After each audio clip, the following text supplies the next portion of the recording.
याआधी पक्षाच्या माध्यमातून मुंबईमध्ये 94 जागावर आम्ही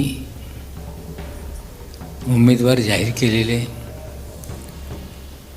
त्या उमेदवारांनी आपला अर्ज भरला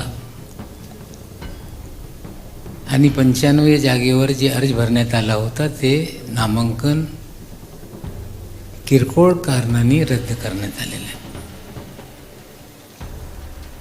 आजच्या घडीला आमचे 94 उमेदवार असताना 2 ठिकाणी आम्ही पुरस्कृत उमेदवारी दिलेली आहे. एक धारावीमध्ये आणि एक रमाबाई आंबेडकर नगरच्या शेजारी कामराजनगरला. त्याची नावं पण आपल्याला देऊ. या उमेदवारी संपूर्ण मुंबईमध्ये जिथे जिथे राष्ट्रवादी काँग्रेस पक्ष ताकदीने लढू शकतो त्या पद्धतीने आम्ही हे उमेदवारी जाहीर केलेली आहे. उमेदवारी जेव्हा जाहीर करण्यात आली त्याच्यातलं आपल्याला मी बायफर्केशन देणार. आमच्या एकंदरीत उमेदवारांमध्ये महिलांची संख्या जास्त आहे आणि उमेदवारी दिलेल्या त्याच्यात डॉक्टर्स, इंजिनियर,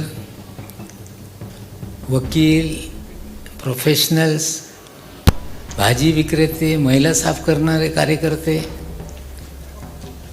आणि प्रत्येक समाज घटकाला न्याय देण्याची भूमिका पक्षाने स्वीकारली. विशेषकर मराठी भाषिक किंवा या राज्यातले भूमिपुत्र सर्व जास्त असताना आम्ही या महाराष्ट्रामध्ये या मुंबईला जे लोक आपली कर्मभूमी समजत आहेत त्यांना पण संधी दिलेली. सर्व धर्मीय लोकांना सामावून आमचे उमेदवार निश्चित करण्यात आलेले. याच्यात अल्पसंख्याक समाजातला मुस्लिम घटक असेल, ख्रिस्ती असेल, सगळ्यांना आपण या लिस्ट तुम्ही पाहिला तर तुम्हाला हे सगळे चित्र दिसतील. बरेचसे लोक उत्तर भारतीयांना आपली स्वतःची मतं समजत आहे आणि एक भावना निर्माण झालेली आहे की आमच्यावर अन्याय होतो.